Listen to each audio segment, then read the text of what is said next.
하루 평균 약 900만 명의 국민들이 이용하는 대중교통. 이 차 안에는 남모를 고충을 가진 이들이 있습니다. 폭탄 돌리기 게임을 하는 것 같은 느낌. 그 폭탄이 나한테 터지는 폭탄이 안 왔으면 좋겠다. 매일 살얼음판을 걷는 듯한 긴장감. 잠시도 방심할 수 없는 낯선 이와의 아찔한 동승을 집중 취재했습니다.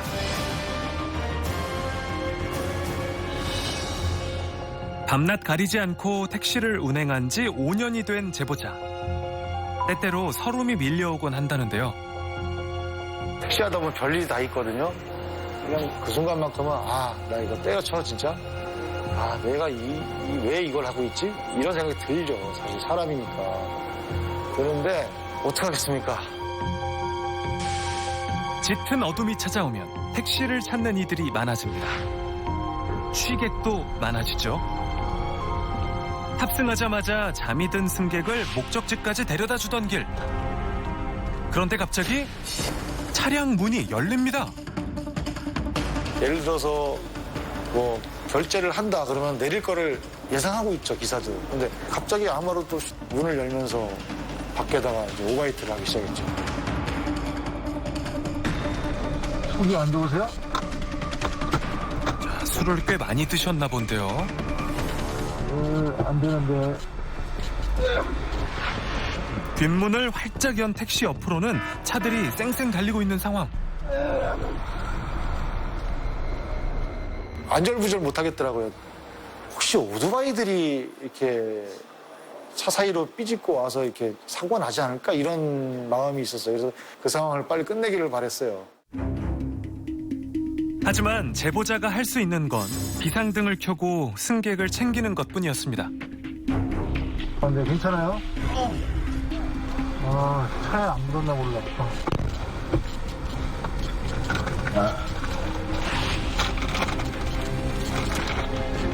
이걸로 입 닦아요. 속이 왠지 안 좋아 보인다? 그러면은 비닐봉지를 준비해 놓거든요. 그걸 미리 드려요. 근데 그냥 뭐 그럴 겨를도 없이 그런데 문이 한 번 더 열렸습니다. 바로 그때 신호가 녹색불로 바뀌면서 차량들이 움직이기 시작했는데요. 제보자의 택시만 빼고 말이죠. 복잡한 도로에 덩그러니 정차한 택시. 이 상황을 모르는 주위의 차들은 경적을 울리기까지 했는데요. 신호가 바뀌었지만 여전히 고개를 내밀고 있는 승객. 제보자는 점점 불안해지기 시작했다고 합니다. 빨리 문 닫아야 되는데요. 잠깐만요. 너무 위험했죠. 그 사고 나면 그거는 끔찍한 사고죠. 언제 또다시 뒷문이 열릴지 모른다는 불안에 떨며 도착한 목적지. 자, 집에 가기 위해서 빨리 정신을 차려야 될 텐데 말이죠. 술 많이 드셨는 모양이네.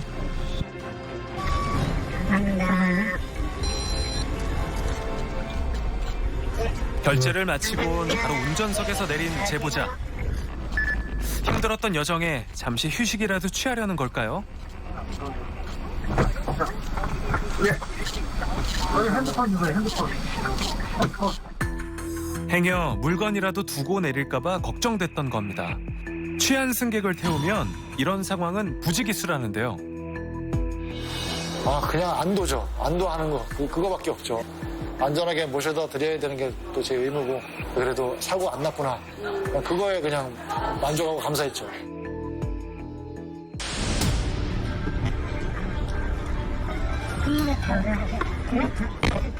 취객과의 에피소드가 마냥 해피엔딩으로만 끝나는 건 아닙니다.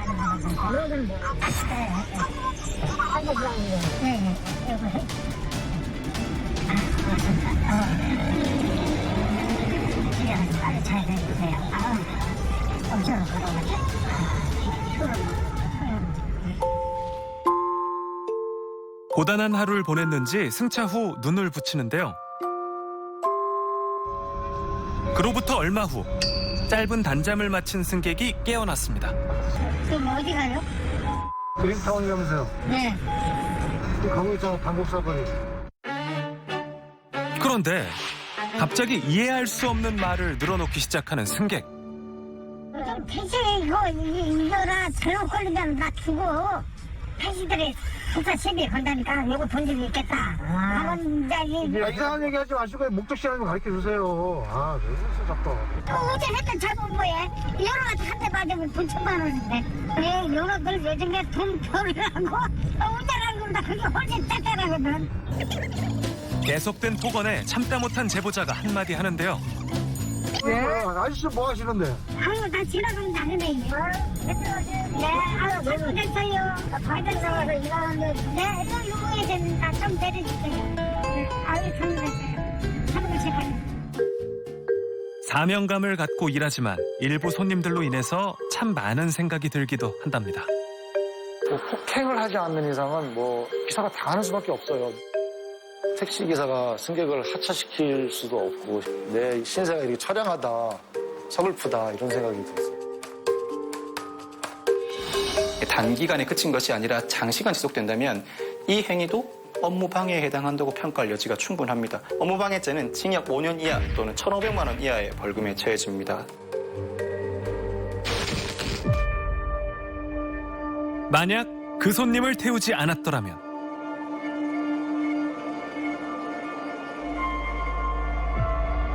악연은 시작되지 않았을 겁니다. 종점으로 향하던 한산한 야간 버스. 그런데 그 정막은 오래가지 못했습니다. 한 승객이 버스 기사인 제보자를 향해 분노를 표출한 건데요.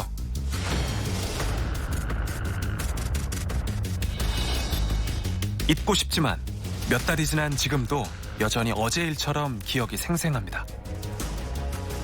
누구한테 그런 무명감이나 이런 처음 느껴보는 거라 1분이 막 그냥 1시간 같이 느껴졌으니까 그때 당시에. 트라우마로 남은 그날의 사건은 지난 4월 일가족이 승차한 버스에서 일어났습니다. 그 당시에 애엄마하고 아빠하고 애만 같이 탄 거죠. 학생은 마스크를 지금 코 밑으로 내렸었길래 어머니 학생 마스크 좀 올려주십시오. 그러니까 얘 누구야 마스크 올려라 그러고 아무 문제가 없었어요. 버스가 출발한 후 이상한 소리가 들려왔다는데요. 운행을 하다가 보니까 뒤에서 막 욕을 하더라고요. 자기네들끼리 싸우나. 다른 자리에 앉은 채 이야기를 주고받는 것 같아 보이는 두 남녀. 처음에는 대수롭지 않게 생각했다고 합니다. 그때 버스가 멈춰 섰는데요. 갑자기 자리에서 일어난 남성. 그의 시선이 일행이 아닌 운전석을 향하는데요. 이때 무언가 잘못됐다는 걸 알아차렸다는 제보자. 그 눈미러로 보니까 나를 쳐다보면서 계속 얘기하길래 지금 저한테 말씀하시는 거예요? 그러니까 막상막하게 죽여버린다고 막. 갑자기 시작된 운전 중인 기사를 향한 위협. 혹시 모를 상황에 대비해 황급히 갓길에 버스를 세웠습니다. 그때는 뭐 절제가 안 되는 상황이죠. 욕하면서 막 폭언하면서 일어난 상태라 아 이건 안 되겠다 싶어갖고 앉으시라고 주의만 줬죠 그렇게. 긴급한 상황을 알리기 위해 휴대전화를 꺼냈지만 문제가 있었습니다. 해당 방침상 운행 중에 휴대폰 사용에 사고를 줄인다고 휴대폰을 무조건 꺼놓고 있어야 돼요. 그 휴대폰을 다시 켜고 있는데 그때부터 와갖고 폭력이 시작된 거예요. 일행의 만류에도 불구하고 남성은 흥분을 가라앉히지 못합니다.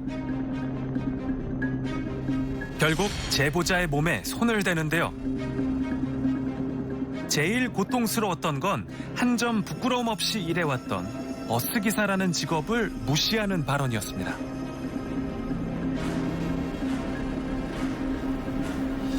야 진짜 무슨 사람들 앞에서 겨우 이런 일이 나는 이제 너는 이걸로 돈 버는 것보다 나한테 쳐맞고 돈 버는 게 더 많이 벌잖아. 그래서 계속 폭력을 쓰시는 거예요. 지금도 의아한 게 도대체 왜 내가 아니 이해가 안 가는 거예요. 지금 상황에서도. 신고도 하지 못한 채 버스 안에서 일방적으로 폭행을 당했습니다. 주변에 도움을 요청할 한 명의 행인조차 없었던 상태. 긴급한 상황이라는 걸 눈치챈 건 건너편에 있던 버스 동료 기사였습니다. 비상등을 켜고 정차해 있는 걸 수상하게 여긴 동료가 상황을 목격하고 경찰에 신고했는데요. 곧바로 경찰이 도착했지만 남성의 분노는 쉽게 사그라들지 않았습니다. 결국 경찰의 만류 끝에 약 10분 동안 계속됐던 폭행이 끝이 났는데요. 버스 기사를 향해 화를 주체하지 못한 이 사람, 무엇이 이토록 화나게 만든 걸까요? 술 좀 많이 드셨어 이때 시비가 돼갖고 내리셨는데 이분이 운전 중인 기사냐 아니냐에 따라서 가중 처벌되는 게 있어요. 저희 이제 그걸로 갔기 때문에 좀 처벌이 더 중한데. 대중교통 운전기사를 폭행하는 경우에는 무거운 처벌을 받게 되는데요. 하지만 법의 잣대는 제보자의 기대보다 낮았습니다. 집행유예로 판결이 났더라고요. 법이 도대체 뭐 이렇게 물렁물렁한지 법이. 2년 있다가 또 그런다 안 그랬다는 보장이 있어요? 하루에도 무수히 많은 승객을 만나는 대중교통 운전기사. 그렇기 때문에 언제 어떻게 돌발 상황이 일어날 줄 모르죠. 이들의 안전을 지킬 방법은 없는 걸까요? 운전자 폭행에 대한 인식을 조금 개선시키고 조금 더 위험성을 인지해야 할 필요성이 있는 것 같습니다. 운전자 폭행 자체가 차량 운전자 그리고 승객 그리고 보행자까지 여러 명의 이제 안전을 위협하는 행위가 될 수 있으므로 비상 버튼 같은 장치를 만들어서 이제 긴급 구조 신호 시스템을 통해서 지자체랑 원활하게 이제 스마트 통합센터랑 연결이 되게끔 하는 그런 시스템도 전반적으로 같이 갖추어져야 할 것 같습니다. 전국에서 발생한 버스나 택시 등 대중교통 운전기사 폭행 사건은 작년만 해도 4천여 건이 넘습니다. 그 전해보다 50% 가까이 늘었는데요. 감정을 주체하지 못하고 폭력을 휘두르면 죗값을 받게 됩니다. 최근에는 실형을 받는 경우도 늘고 있는데요. 근본적인 대책 마련과 더불어서 시민들의 관심도 중요합니다.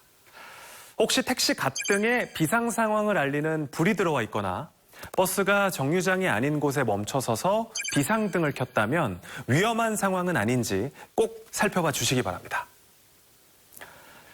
대중교통을 타고 다니다 보면 승객들도 생각하지 못했던 상황을 겪게 될 때가 있습니다. 낯선 타인들이 함께하는 버스 안, 그곳에서 위험한 일이 벌어지고 있다면 누가 나서줄까요? 낯선 이와 동승하는 건 운전기사뿐만이 아닌 승객들도 마찬가지입니다. 버스기사인 성윤 씨가 보조 거울을 통해 무언가를 유심히 쳐다보는데요. 그리고 차량을 멈춰 세우고는 누군가를 향해 성큼성큼 다가갑니다. 욕을 심하게 하면서 뭐 이런 인식을 했죠. 좀 가격한요. 저 딱 봤을 때 저 이상한 일 하네. 아무런 소란도 없었던 버스 안. 과연 무슨 일이 있었던 걸까요? 금연구역인 버스 정류장에서 버젓이 담배를 피던 한 남성. 황급히 길에 꽁초를 버리더니 버스에 몸을 실습니다. 마스크조차 제대로 착용하지 않아 주의를 줬다는데요. 이후 다시 봤을 때 이상한 점이 있었습니다. 앉아야 되는 게 이제 맞는데 안 앉고 자리가 비어 있는데 안 앉을 이유는 없잖아요. 수상한 행동은 계속됐습니다. 15분 정도의 짧은 시간 동안 계속해서 자리를 옮기는 건데요. 앉은 후 몸이 심하게 흔들립니다. 차체의 진동 때문이라기에는 다른 승객들은 좀 평온해 보이는데요. 이상 행동은 이에 그치지 않습니다. 남성이 자리를 옮기고 나서 얼마 후 앞자리 여성이 황급히 몸을 일으키더니 자리를 옮깁니다. 이상한 행동에 대한 이유는 CCTV를 통해 추정해 볼 수 있었는데요. 승객과 의자 사이에 남성의 손이 포착됐습니다. 성윤 씨는 한 승객을 통해서 남성의 범행에 대해서 더 확신을 갖게 됐다는데요. 그 아주머니가 이제 놀래가지고 오시더라고요. 겁난다고 했나 뭐 하여튼 저 사람이 이상한 행동을 했고 그거 다 얘기를 다 했죠. 제 뒤에 앉아 있으시라고 제가 어떻게든 조치할 테니까. 승객을 안심시켰지만 성윤 씨는 어떤 방법으로 대처해야 할지 고민에 빠졌답니다. 이제 그 사람이 이제 눈치채면 그렇다 아닙니까? 이걸 어떻게 해야 되나 생각을 하는 찰나에 이제 머릿속에 떠오른 건 인근에 위치한 파출소였습니다. 바로 앞에서 정차 후 지나가는 행인에게 경찰 신고를 부탁했습니다.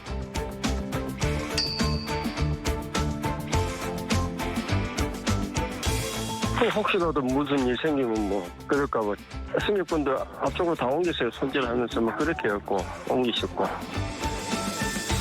만일의 상황에 대비해 경찰이 출동할 때까지 승객들을 보호한 성윤 씨.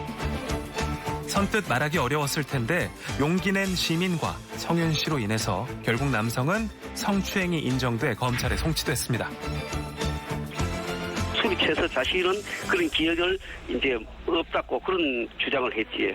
자기는 아니라고 계속 주장하는데 CCTV가 근거 자료가 있으니까 기사부는 아주 대처를 잘했지. 계속 갔으면은 이 사람이 다른 승객에게도 다시 또 피해를 입힐 수 있는 그런 상황이었지. 제 차 안에 탄 승객에 대해서는 제가 뭐 어떻게든 목숨이든 뭐든 간에 지켜야 된다고 생각하거든요. 대중교통 운전기사를 향한 폭언과 폭행은 끊이질 않고 있습니다. 그럼에도 불구하고 대한민국 37만 명의 기사들은 오늘도 시민들을 위해 길을 나섭니다. 그들이 바라는 건 단 한 가지. 자신을 비롯해 모든 시민들이 무탈하게 귀가하는 것입니다.